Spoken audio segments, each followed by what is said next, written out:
الدرس الثالث الحروف المقطعة. Darsa hii anaelezea herufi ambazo zimeanza katika baadhi ya sura katika Al-Qur'an, kuanzia suratu Al-Baqara mpaka suratu Al-Qalam.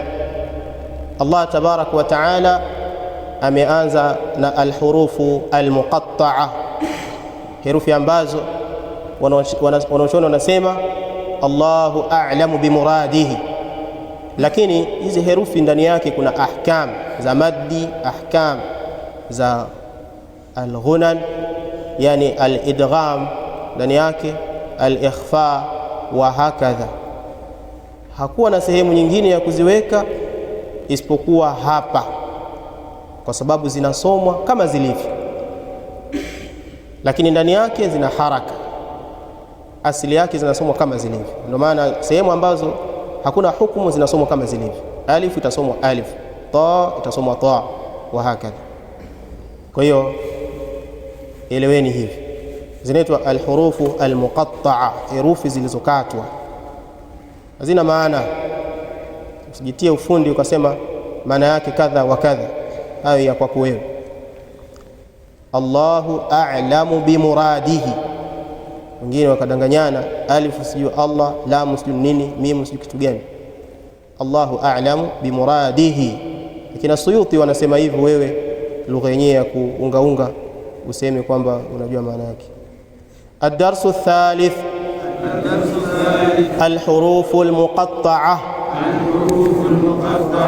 ألف لام ميم. ألف لام ميم. ألف لام ميم صاد. ألف لام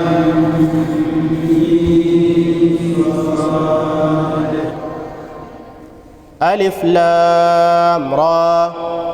ألف لام را. ألف لام ميم را. ألف لام ميم را. كاف ها يا عين صاد.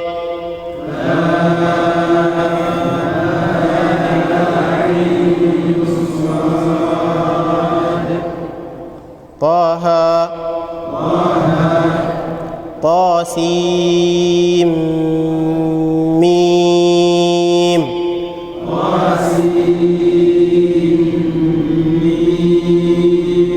طاسين ياسين صاد حاميم حاميم عين سين قاف.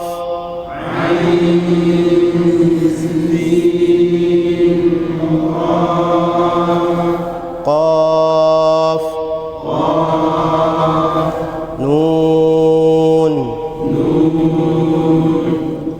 Haya ahkam, mkiendelea zaidi katika ahkamu tajwid mtajua hapo kuna ahkami gani katika hayo maneno. Hatutaki kueleza huku sana, lakini kuna maneno hapo chini anasema baada al-intihai min ad-dars ath-thani wath-thalith. Vitabu vingi katika neno baada ya lam alif wameka hamza, vitabu vingi vimewekwa hiyo hamza, lakini katika kanuni za uandishi la hamza itakiwa hapo. Baada al-intihai min ad-dars ath-thani wath-thalith, baada ya kumaliza darsa ya pili na darsa ya tatu ambazo ni الحروف المركبة والمقطعة herufi zilizopandanishwa na herufi zilizokatwa. Baada ya kumaliza darasa hizo, yajibu an takuna, kunatakikana kuwe lada talibi, mbele ya mwanafunzi, alqudratu, kuwe kuna uwezo, fi maarifati, katika kufahamu, wa tamyiz, na kupambanua, aya harfin, herufi yoyote, min hurufi alquran, katika herufi za alquran alkarim, min ghairi taraddudin, pasina kubabaika, pasina kutilia shaka, hii ni dal au ni dhal, hii ni ghain au ni kha. Hautakikani kutokea darasa ya pili mpaka ukamaliza darasa ya tatu kuna herufi hiyo katika herufi za Kiarabu mwenzetu hauijui.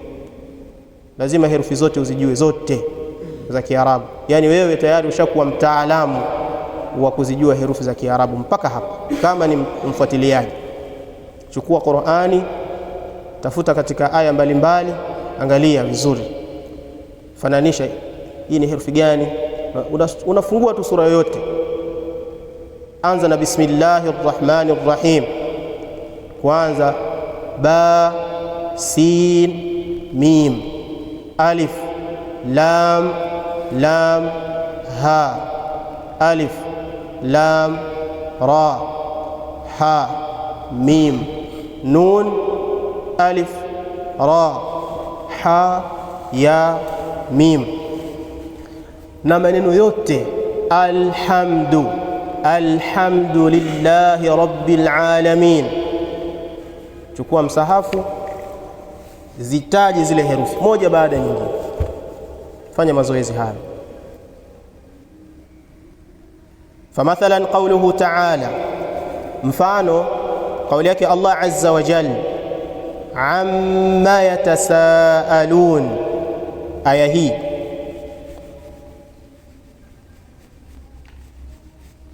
yaqra'uhu at-talib, anatakiwa asome mwanafunzi bisurati taliya, kwa sura ifuatayo, bila taraddudin, pasina kubabaika. Kama una mwanafunzi unamsomesha, awe mtu mzima awe mtoto, kimsomesha mwambie akusomee hizi herufi kama ifuatavyo. Sasa hapa hawezi kushindwa kwa sababu tayari kashafanyiwa wepesi, kashafanyiwa ihala, hapo jawabu liko. Tafuta aya nyingine mwekee, chukua msahafu wako, kama una mwanafunzi mwambie hapa, hebu soma hizi herufi hizi. Huo ndio mtihani wa kumpa, sio hebu soma hizo herufi wakati anaziona hapo zimepembuliwa ain mim ya ta sin alif hamza lam waw nun. Hawezi kushindwa, na lengo si kumfanya ashindwe, lengo ni kumwangalia anajua. Akishazitaja zile herufi vizuri, usimbanie, peleke katika darasa ya 4. Darasa ya 4 anakuja kuvalisha haraka zile herufi ambazo tayari kishazijua. Kwa hamtosumbuana tena, anafika kwenye ain anasema ghain, anafika kwenye ha anasema ha. Hakikisha jambo hilo kwa mwanafunzi na kwako wewe mwenyewe kwanza. Kama ndo leo unakisikia kitabu, lifahamu hilo. Kwa kusema hayo, mmeelewa darasa ya 3 alichokueleza. Hakuna maelezo tena marefu katika darasa ya hizo nyingine zaidi ya hili darasa ya 3.